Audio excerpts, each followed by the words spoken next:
Everyone, और हम लोग GS3 को देखने वाले हैं। मेंस 2025 GS पेपर 3, जिसको क्या सीखने के लिए मिला, किस तरीके का पेपर रहा, ये देखते हैं। PYQ का इंपॉर्टेंस बढ़ चुका है भाई। जो लोग PYQ प्रैक्टिस किए होंगे उनसे क्वेश्चंस रिलेटेड और उन्हीं के लाइन में हम लोगों को क्वेश्चन देखने के लिए मिला। स्टैटिक और करंट का मिक्सचर मिला देखने के लिए, और कुछ तो ऐसे डायरेक्ट सिलेबस से कीवर्ड्स मिले हम लोगों को। इंटरनल सिक्योरिटी का जो क्वेश्चन है डायरेक्टली मेंशन है सिलेबस के लाइन से। ओके पहला क्वेश्चन इकोनॉमी का, ये ह्यूमन डेवलपमेंट इंडेक्स और inequality adjusted human development index, इनके बीच का जो है वो डिफरेंस बताना है, और साथ में इंडिया का रेफरेंस लेना है। इंडिया के रेफरेंस में ही दोनों का डिफरेंस बताना है, ठीक है। और ये भी बताना है कि भाई QIST मतलब inequality adjusted human development index क्यों बेटर इंडिकेटर किया जा सकता है कंसीडर इंक्लूसिव ग्रोथ के लिए।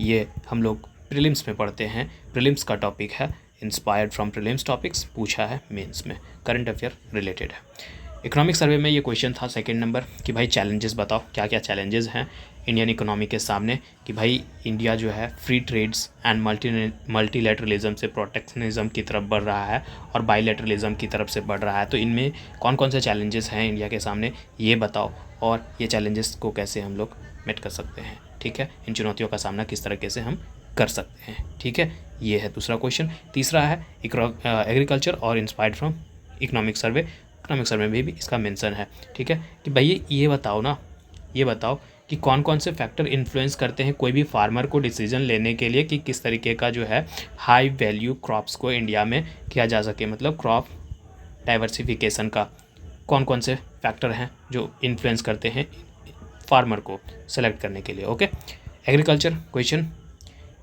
स्कोप बताना है, सिग्निफिकेंस बताना है सप्लाई चेन मैनेजमेंट का, और ये डायरेक्टली मेंशन है हमारे सिलेबस में ये क्वेश्चंस, और ये PYQ में भी देखने के लिए मिलेगा, रिपीटेड क्वेश्चन, ठीक है। ओके, साइंस एंड टेक का क्वेश्चंस, ये है फ्यूज़न एनर्जी प्रोग्राम। हम लोग न्यूक्लियर फ्यूज़न और फ्यूजन के बारे में पढ़ते ही रहते हैं, ठीक है। तो ये जो है इंटरनेशनल थर्मोन्यूक्लियर्स एक्सपेरिमेंटल रिएक्टर ITR, जो कि रिन्यूएबल रिसोर्सेज ऑफ एनर्जी के अंदर हम लोग इसको पढ़ते ही हैं। तो इसके इम्प्लीकेशन और सक्सेस बताना है इसके प्रोजेक्ट में, ठीक है। ये भी प्रीलिम्स से इंस्पायर्ड है, प्रीलिम्स के टॉपिक से इंस्पायर्ड है, ठीक है।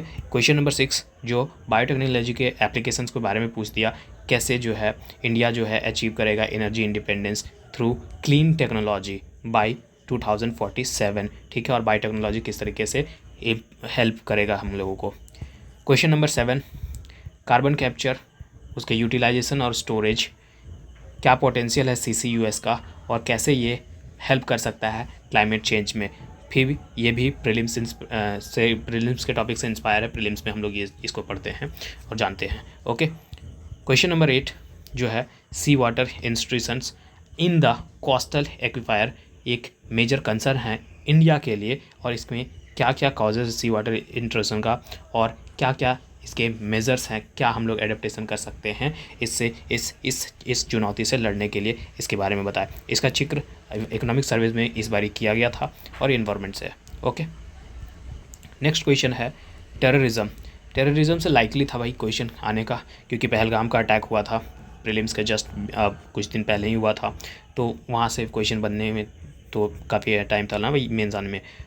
टेररिज्म पे कैसे, तो ये इसके बारे में बताना है, ठीक है। कंटेम्प्रेरी एग्जाम्पल के साथ में तो अपने पास पहलगाम है, कौन कौन से काउंटर मेजर्स गवर्नमेंट ने, स्टेट ने एडॉप्ट किए हैं, एक्सप्लेन करो। ओके, ये देखो, ये डायरेक्ट क्वेश्चन है। डायरेक्ट ही लेफ्ट विंग एक्सट्रीज़म हम लोगों को देखने के लिए मिल जाएगा, और ये लाइकली भी था क्योंकि भाई 31 मार्च 2026 से पहले हम लोगों को क्या करना है, पूरी तरीके से नक्सल मुक्त भारत करना है। तो इसका अभियान चल ही रहा है। तो इसके बारे में बताओ कौन कौन से मेजर्स ले सकते हैं, गवर्नमेंट कौन कौन से मेजर्स लिए हैं, ठीक है, और क्या समझते हो लेफ्ट विंग एक्सट्रीमिज्म से। ओके, इकोनॉमिक, ये जो है पूरी तरीके से करंट अफेयर है। Physical health index NITI Aayog का इंडेक्स है ये, जिसको हम लोग एसेस कर सकते हैं फिजिकल परफॉर्मेंस को ये मेज़र करने के लिए, एसेस करने के लिए। साथ में जो है इसमें एक चैलेंजेस भी है कि स्टेट जो है, स्टेट और सेंटर के बीच में कुछ चैलेंजेस कॉन्फ्लिक्ट देखने के लिए मिल जाएगा। तो ये फिजिकल परफॉर्मेंस थोड़ा सा इशू आ सकता है यहाँ पर ही।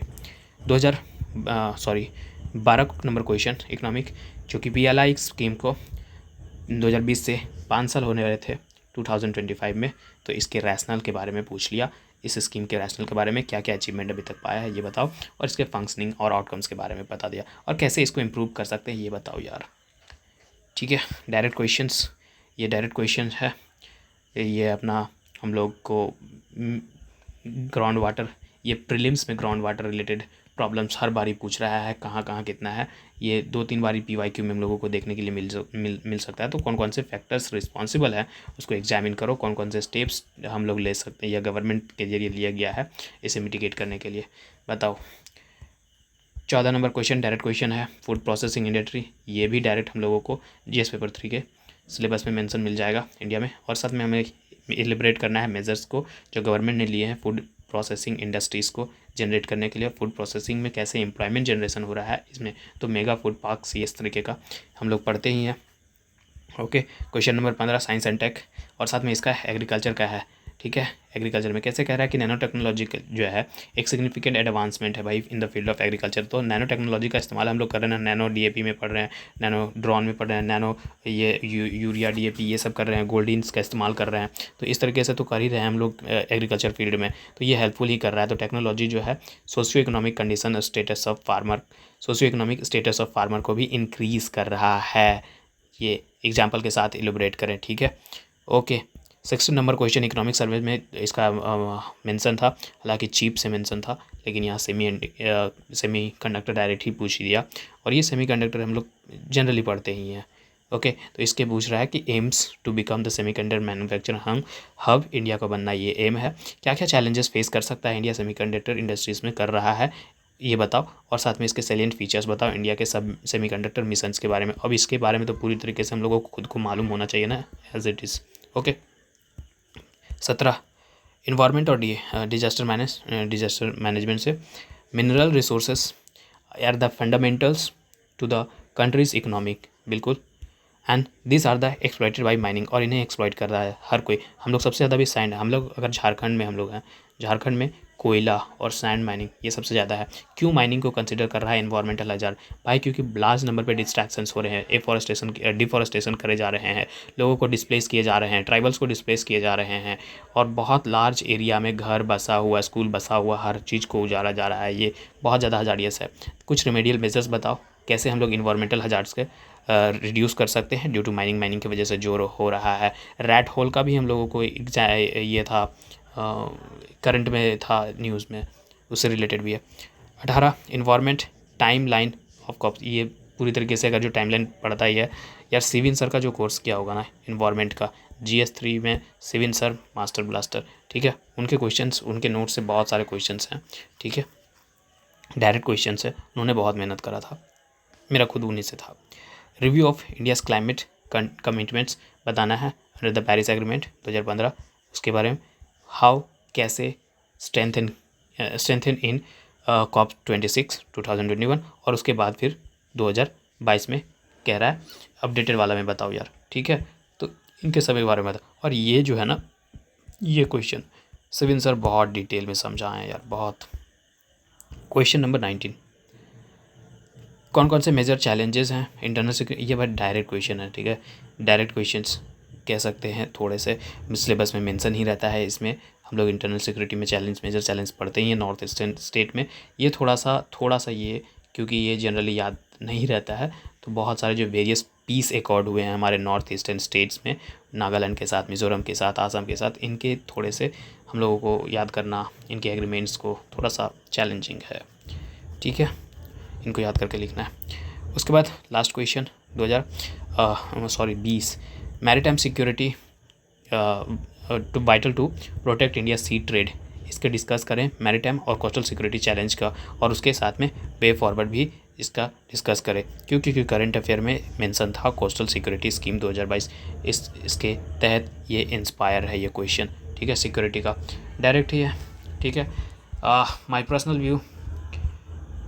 पर्सनल व्यू कि अगर लोग ये किए हुए हैं, PYQ किए हुए हैं, स्टैटिक पे पकड़ है और करंट साथ में देखते आ रहे हैं, तो भाई ठीक है, चलेगा, डूएबल पेपर है, ठीक है।